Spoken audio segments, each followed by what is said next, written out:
नमस्कार मित्रों, स्वागत है आप सभी का आपके अपने चैनल इस परम ज्ञान में। आज का वीडियो बहुत खास है क्योंकि इसमें हम जानेंगे कि ईश्वर कहाँ है, हम कैसे उन्हें महसूस कर सकते हैं और आप कैसे ईश्वर के प्रत्यक्ष निगरानी में हो। तो बिना देर किए हुए आइए शुरू करते हैं। क्या आपको कभी ऐसा महसूस हुआ है कि कोई अदृश्य शक्ति आपको देख रही है?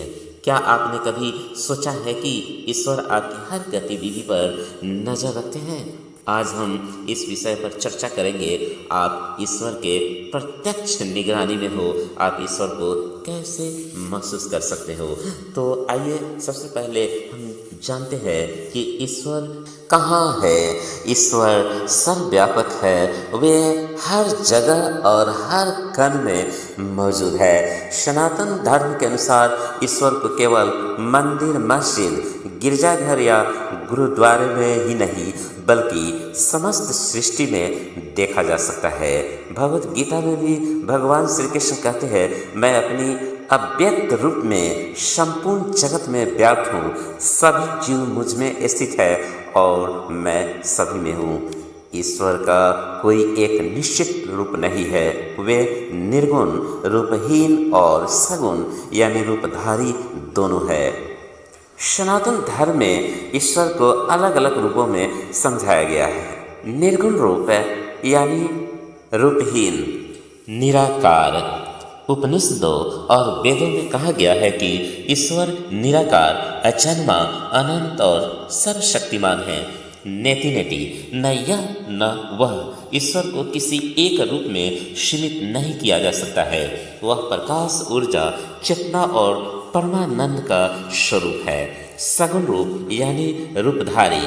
भक्तों की भावना के अनुसार ईश्वर विभिन्न रूपों में प्रकट होते हैं, जैसे श्री कृष्ण, श्री राम, माँ दुर्गा, शिव, विष्णु आदि देवता ईश्वर के सगुण रूप है। भगवत गीता में श्री कृष्ण कहते हैं, ये यथा माम प्रपद्यन्ते तांस तथैव भजामहम्, अर्थात जो जिस भाव से मेरी शरण में आता है मैं उसी भाव से उसे प्राप्त होता हूँ। विशेष गुणों के आधार पर ईश्वर के रूप है। सबसे पहले शक्ति स्वरूप, वे शक्ति के प्रतीक है। फिर प्रेम स्वरूप, वे प्रेम और दया का स्रोत है। ज्ञान स्वरूप, वे संपूर्ण ज्ञान का भंडार है। अनंत, न उनका न कोई आरंभ है न अंत है। ईश्वर को हर व्यक्ति अपनी श्रद्धा और भावनाओं के अनुसार अनुभव कर सकता है। किसी के लिए वे श्री कृष्ण है तो किसी के लिए वे शिव या दुर्गा और कोई उन्हें निराकार ब्रह्म के रूप में देखता है। मित्रों, अब हम जानते हैं कि ईश्वर को हम कैसे महसूस कर सकते हैं और हम कैसे उनके प्रत्यक्ष निगरानी में हैं। तो देखिए, जब भी आप प्रकृति के संपर्क में आते हैं, क्या आपने उनकी खूबसूरती को महसूस किया है? वह ठंडी हवा जो चेहरे को छूती है, वह सूरज की पहली किरण जो जीवन को ऊर्जा देती है, यह सब ईश्वर की उपस्थिति का प्रमाण है। ईश्वर ने यह संपूर्ण सृष्टि बनाई है और जब आप इसे ध्यान से देखते हैं तो आपको उनके अस्तित्व का एहसास होता है। ईश्वर बाहर ही नहीं, हमारे भीतर भी है। जब आप ध्यान करते हैं, शांति महसूस करते हैं तो आप उनकी उपस्थिति को महसूस कर सकते हैं। जब आप किसी की मदद करते हैं, जब आप बिना स्वार्थ के प्रेम करते हैं, तब ईश्वर आपके अंदर प्रकट होते हैं। हमारे कर्म ही ईश्वर को अनुभव करने का सबसे बड़ा माध्यम है। जब हम सच्चाई, प्रेम और करुणा के मार्ग पर चलते हैं, तब हम ईश्वर के और करीब होते हैं। गीता में कहा गया है, कर्म ही पूजा है। जब आप अच्छा कर्म करते हैं तो आप ईश्वर की निगरानी में होते हैं और उनकी कृपा प्राप्त करते हैं। कई बार जीवन में हमें कठिनाइयों का सामना करना पड़ता है, लेकिन यह ईश्वर की परीक्षा होती है। जब हम हार नहीं मानते, अपने विश्वास को मजबूत रखते हैं, तो हमें अनुभव होता है कि ईश्वर हमारे साथ है, हमें मार्ग दिखा रहे हैं। हमारे सभी अच्छे बुरे कर्मों को ईश्वर अपने सीसीटीवी कैमरे की तरह प्रत्यक्ष रूप से देख रहे होते हैं। हमारे अच्छे कर्मों का और हमारे बुरे कर्मों का दोनों का फल हमें अवश्य ही मिलता है। ईश्वर उन सभी कार्यों में हैं जो प्रेम, करुणा और सेवा से जुड़े होते हैं। जब आप किसी की निस्वार्थ मदद करते हैं तो आप ईश्वर के सबसे करीब होते हैं। जब आप सच्चे मन से ईश्वर का स्मरण करते हैं, प्रार्थना करते हैं, ध्यान लगाते हैं, तो आप उनकी दिव्य उपस्थिति का अनुभव कर सकते हैं। ईश्वर केवल सुख में ही नहीं बल्कि हमारे दुख और कठिनाइयों में भी होते हैं। वे हमें सीख देते हैं, हमें मजबूत बनाते हैं और सही मार्ग दिखाते हैं।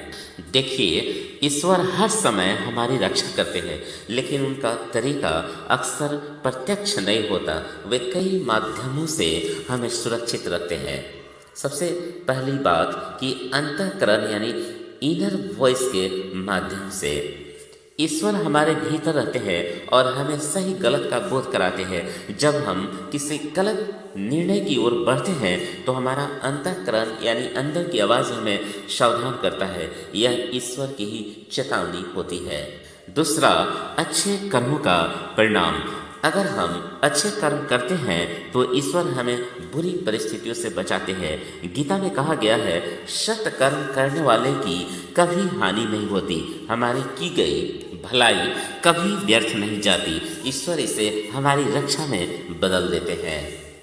तीसरा, सच्चे लोगों के माध्यम से। कई बार जब हम मुश्किल में होते हैं तो कोई न कोई हमारी मदद के लिए आता है। कभी कोई मित्र, गुरु या अनजान व्यक्ति हमारी सहायता कर देता है। यह भी ईश्वर का ही एक रूप होता है जो हमारे लिए किसी को भेजता है। चौथा, आत्मबल और धैर्य देकर। ईश्वर हर समस्या को तुरंत हल नहीं करते बल्कि हमें सहन शक्ति और धैर्य देते हैं ताकि हम उनका सामना कर सके। कई बार कठिनाइयाँ हमें मजबूत बनाने के लिए आती है और ईश्वर हमें मानसिक शक्ति देकर हमारी रक्षा करते हैं। पांचवा, संकट से बचाकर। कई बार ऐसे चमत्कार होते हैं कि हम किसी बड़े संकट से बच जाते हैं। एक दुर्घटना टल जाती है, कोई बीमारी ठीक हो जाती है और कोई समस्या अपने आप हल हो जाती है। यह ईश्वर की अज्ञात शक्ति होती है जो हमें अनदेखे खतरों से बचाती है। छठा, भक्तों की रक्षा का वचन। भागवत गीता में श्री कृष्ण कहते हैं, जो मेरी शरण में आता है मैं उसकी रक्षा करता हूँ।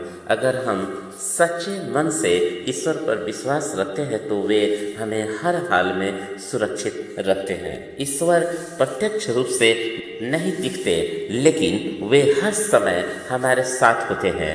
वे हमें सही रास्ता दिखाते हैं, अच्छे लोगों के माध्यम से मदद भेजते हैं, हमें आत्मबल देते हैं और अनदेखे खतरों से बचाते हैं। सबसे महत्वपूर्ण बात यह है कि हमें उन पर विश्वास रखना चाहिए और उनके दिखाए मार्ग पर चलना चाहिए। मित्रों, ईश्वर कहीं बाहर नहीं बल्कि हमारे चारों ओर और हमारे भीतर ही है। उन्हें देखने के लिए भक्ति, प्रेम और सत्य का मार्ग अपनाना जरूरी है। जब हम सच्चे मन से उन्हें खोजते हैं तो वे हमें अवश्य मिलते हैं। वे हमें हमेशा देख रहे होते हैं। हम उनसे दूर नहीं है और न वे हमसे दूर है।